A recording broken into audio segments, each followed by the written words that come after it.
नाम रघुवेंद्र वाजपेयी, उम्र 35 साल, पेशे से पत्रकारिता, लेकिन पत्रकारिता ऐसी कि सच दिखाने की परतें उधेड़ दी।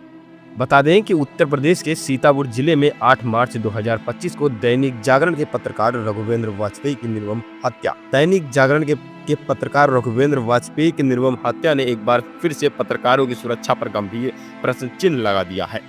रघुवेंद्र जो मोहाली तहसील के संवाददाता थे, रघुवेंद्र ने धान खरीदी में घोटाले और लेखपाल की अनियमितताओं के उजागर किया था, जिससे संभवतः वे आपराधिक तत्वों के निशाने पर आ गए थे।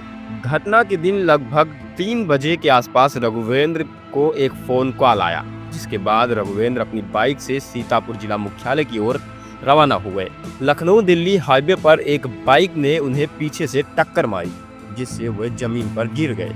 इसके बाद तुरंत हमलावरों ने उन पर ताबड़तोड़ फायरिंग करनी शुरू कर दी, जिसमें 315 बोर के अवैध तमंचे का इस्तेमाल किया गया। पोस्टमार्टम रिपोर्ट के अनुसार रघुवेंद्र की छाती, सिर, पीठ और हथेली पर गोलियां मारी गई, जिससे उनकी मौके पर ही मौत हो गई।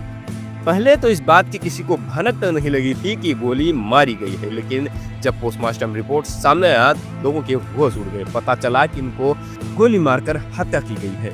यह घटना केवल पत्रकारिता जगत के लिए नहीं, बल्कि समाज के लिए भी एक गंभीर चिंता का विषय है। पत्रकारों को लोकतंत्र का चौथा स्तंभ माना जाता है, और यदि वे सुरक्षित नहीं है तो समाज में सच्चाई और न्याय की उम्मीद कैसे की जा सकती है। इससे पहले भी मुरादाबाद में पत्रकार शिवशंकर झा की चाकू से गोदकर हत्या कर दी गई थी, और फतेहपुर में एक दिलीप सैनी की गोली मारकर हत्या कर दी गई थी। जैसी घटनाएं सामने आई हैं जो पत्रकारों की सुरक्षा पर सवाल खड़े करती है। ये कोई पहला मामला नहीं है। इससे पहले भी एक पत्रकार की हत्या की गई थी, जिसका नाम था मुकेश चंद्राकर, जिसको एक ठेकेदार के द्वारा सेप्टिक टैंक में चुनवा दिया गया था। सरकार और प्रशासन को चाहिए कि ये पत्रकारों की सुरक्षा सुनिश्चित करने के लिए ठोस कदम उठाए, ताकि वे बिना किसी भय या डर के सच्चाई को उजागर कर सकें। साथ ही ऐसे अपराधियों के खिलाफ सख्त से सख्त कार्रवाई की जानी चाहिए, जो समाज में आतंक फैलाने का प्रयास करते हैं। इस पूरे मामले को लेकर उत्तर प्रदेश में हड़कंप मच चुका है, और अब उत्तर प्रदेश सरकार इस निशाने पर है। क्या पत्रकारों को मारना अब इतना आसान हो चुका है? एक बार फिर सोच कर देखिए कि जब एक पत्रकार ही सुरक्षित नहीं है, जिसको देश का चौथा स्तंभ माना जाता है, तो जनता अपने आप में सुरक्षित कैसे महसूस कर सकती है? आखिर यह घटनाएं कब रुकेंगी? कब पत्रकार खुलकर सच लिखने की आज़ादी मिल सकेगी? क्या सच लिखना अब इतना महंगा पड़ जाएगा? सच के बदले उसे अपनी जान गंवानी पड़ेगी। आखिर पत्रकार की सुरक्षा को लेकर सरकार कोई कड़े कदम क्यों नहीं उठा रही है? क्या पत्रकारों की जिंदगी अब इतनी सस्ती हो चुकी है कि उसे कोई भी अपराधी खत्म कर सकता है?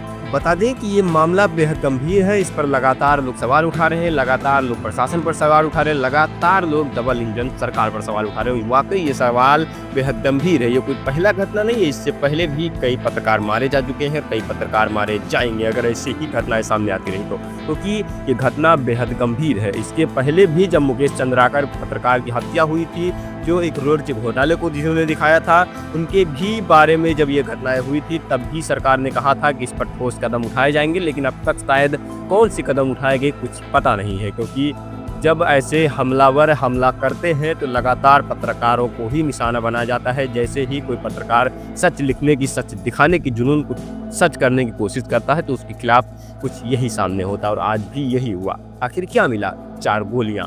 यकीन मानिए ये मामला बेहद गंभीर है। बाकी आगे देखते सरकार का क्या कुछ कानून व्यवस्था काम करता है, क्या कुछ होता है आगे। बाकी मेरा नाम आशीष, आप देख रहे थे बेस्ट न्यूज। चलिए इसी खबर को आगे फिर शेयर करते रहना, ताकि इस पत्रकार को भी न्याय मिल सके। बाकी जय हिंद, जय भारत।